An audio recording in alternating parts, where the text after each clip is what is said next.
तो अब हम देखेंगे कि which project team members are basically responsible for the wind speed requirement, which is requirement number 278, and which ones are allowed to modify it or delete it. So basically जब requirements को enlist किया जाता है, उनको organize किया जाता है, document किया जाता है, तो फिर हम roles and responsibilities जो हैं वो define करते हैं कि किसी भी particular requirements का जो responsible है, who is that person. तो यहाँ पे हम ये डिस्कस करें कि प्रोजेक्ट टीम का कौन सा ऐसा मेंबर है जो रिक्वायरमेंट नंबर 278 का रिस्पॉन्सिबल है, और वो कौन से लोग हैं जो जिनको अलाउ किया गया है कि इस पर्टिकुलर रिक्वायरमेंट को दे कैन मॉडिफाई और they can delete. If requirement number 278 is modified, what other requirements will be affected. देखिए जी, जब भी हम किसी सिस्टम के स्ट्रक्चर में चेंज करते हैं या चेंज करने की कोशिश करते हैं, तो ऑफ कोर्स जो चेंजेस हैं वो चेंजेस आपके दूसरे कंपोनेंट्स को भी इफेक्ट करेंगे. सिमिलरली अगर आपकी requirement number 278 which is basically wind speed requirement, इसमें अगर आप मॉडिफिकेशन करोगे, इसमें आप चेंजेस लेकर आओगे, तो वो कौन सी दूसरी रिक्वायरमेंट्स है जो इस चेंज से अफेक्टेड होंगी. You need to keep a track of such changes in order to manage the set of requirements. How can we be sure that someone has written the code in a software system to fulfill requirement number 78, and which test case is the overall test suite are intended to verify that the requirements have indeed been fulfilled. So basically हमें ये किस तरह से पता चलेगा कि कौन सा पर्सन है जिसने हमारे जो पर्टिकुलर रिक्वायरमेंट नंबर 278 है उसको फुलफिल करने के लिए सॉफ्टवेयर सिस्टम में उसको कोड किया है, और बेसिकली कौन से ऐसे टेस्ट केसेस हैं जो कि टेस्ट सूट का पार्ट है, and they basically we are going to apply these test cases in order to verify that the requirements have indeed been fulfilled और नॉट. So basically पहले तो हमें ये पता होना चाहिए कि who is responsible for the development of that particular requirement जो हम यहाँ पे फोकस. So then हमें ये भी पता होना चाहिए कि कौन से टेस्ट केसेस हैं जिनको अप्लाई करते हुए हम ये वेरीफाई करेंगे कि रिक्वायरमेंट जो है वो वाकई फुलफिल की जा चुकी हैं, इम्प्लीमेंट की जा चुकी हैं, यूजर की डिमांड्स को, नीड्स को वो आप फुलफिल कर रही हैं.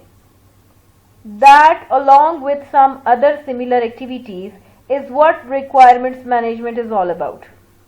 So requirements को gather करना, उनको organize करना, उनको document करने के साथ साथ we need to manage the type of changes that we are going to made in requirements.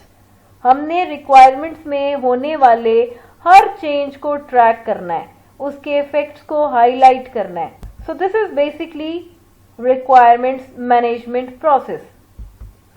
तो अब हम ये देखेंगे कि एप्लीकेशन जो है वो किन रिक्वायरमेंट्स मैनेजमेंट टेक्निक्स को यूज करती हैं. So we have number of types of software applications. हमारे पास बहुत सारी सॉफ्टवेयर एप्लीकेशंस हैं. Earlier we have suggested that software applications can be categorised as following. हम हर एप्लीकेशन को कैटेगराइज कर सकते हैं according to the nature of the application. Information systems and other applications developed for use within a company, such as the payroll system that is being used to calculate the take home pay for our next paycheck. This category is the basis for the information system or information technology industry, जिसको हम information system और we can say the information technology industry इस तरह से भी show कर सकते हैं. जैसे इंफॉर्मेशन सिस्टम्स या उससे रिलेटेड दूसरी एप्लीकेशंस वो एप्लीकेशंस होते हैं जो किसी कंपनी में यूज की जाती हैं. जैसे हम पेरोल सिस्टम की बात करें, that is basically an information system, और इसका मकसद क्या है कि हमने कैलकुलेट करना है उन अमाउंट्स को, उन पेमेंट्स को जो कंपनी पे कर रही है या उसने पे करनी है for our next pay cheque. So basically ये वो कैटेगरी है which is used as a basis for information systems और information technology industry. Software we develop and sell as commercial products such as the word processor we are using to write this chapter, or companies developing this type of the software are often referred to as independent software vendors. ऐसे software जो commercial products के तौर पे cell किए जाते हैं, जिनको develop किया जाता है in order to sell them in the market, जैसे कि हमारे पास वर्ड प्रोसेसर है, that is a independent software जिसका एक स्पेसिफिक पर्पज है कि वो जिसको क्यों यूज किया जा रहा है. जर्नल एंड कॉमन पर्पज होता है ऐसी एप्लीकेशंस का जो कमर्शियली अवेलेबल होती हैं. Companies developing this type of software are often refer to as independent software vendors. और वो तमाम कंपनीज इस तरह की एप्लीकेशंस या सॉफ्टवेयर जो है उनको बिल्ड करते हैं, वो बेसिकली इंडिपेंडेंट सॉफ्टवेयर वेंडर्स कहलाते हैं. सो इसको ISV से भी हम रिप्रेजेंट कर सकते हैं.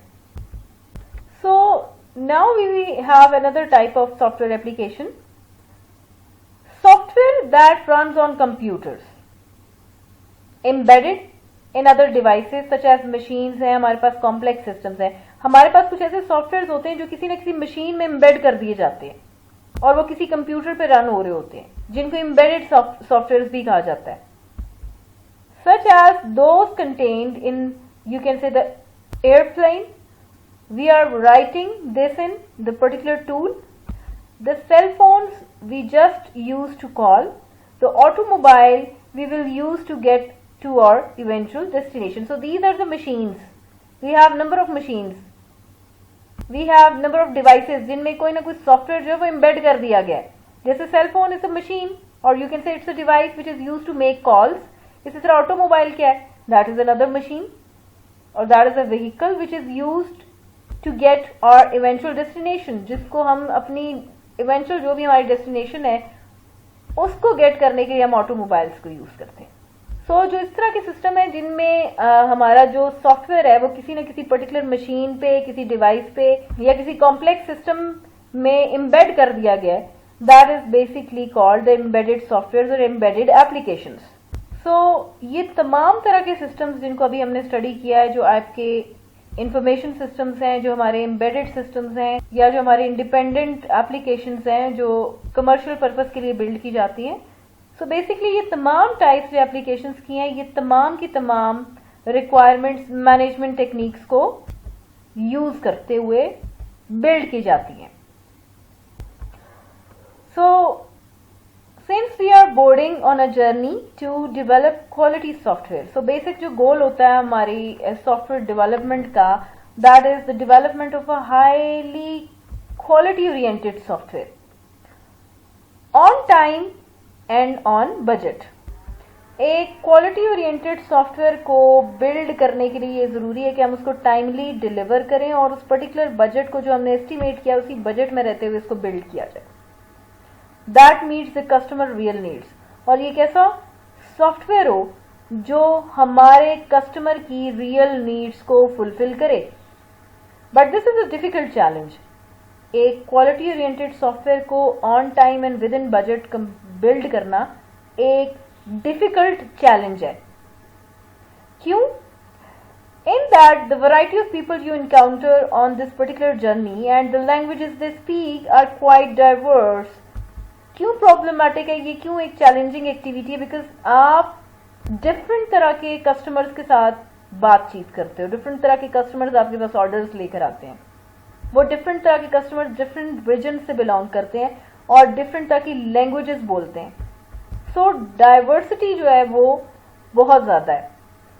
तो इस सूरत में there are number of questions जिनको जो अराइज होते हैं. उनमें सबसे पहले, इज दिस अ नीड और a requirement? So first of all जो भी इंफॉर्मेशन हमें यूजर प्रोवाइड करेगा, हमने उससे ये कंफर्म करना है कि whether those needs or the specified information is basically the need or the set of requirements. क्या वाकई जो आपके यूजर ने आपको इन्फॉर्मेशन दी है, क्या वो बात, क्या वो फ्रेज, क्या वो सेंटेंस वाकई ही यूजर की नीड है या रिक्वायरमेंट है? Is this a nice to have और मस्ट हैव? मीन ये जो इंफॉर्मेशन आपको यूजर प्रोवाइड कर रहा है, that is a must part of the project और वी कैन एलिमिनेट इट. क्या ये हमारे प्रोजेक्ट का एक लाजमी हिस्सा होना चाहिए? अगर नहीं भी होता या अगर वो नहीं भी होता तो उसका खास इफेक्ट नहीं होगा, और अगर हो जाए तो बेहतर है. Means you need to identify the priority of that particular requirement जो आपका यूजर आपको प्रोवाइड कर रहा है। In this a statement of the problem or statement of the solution, क्या जो पर्टिकुलर इंफॉर्मेशन आपको मिल रही है, वो जो स्टेटमेंट दी जा रही है, वो आपकी प्रॉब्लम स्टेटमेंट है या वो एक सोल्यूशन स्टेटमेंट है?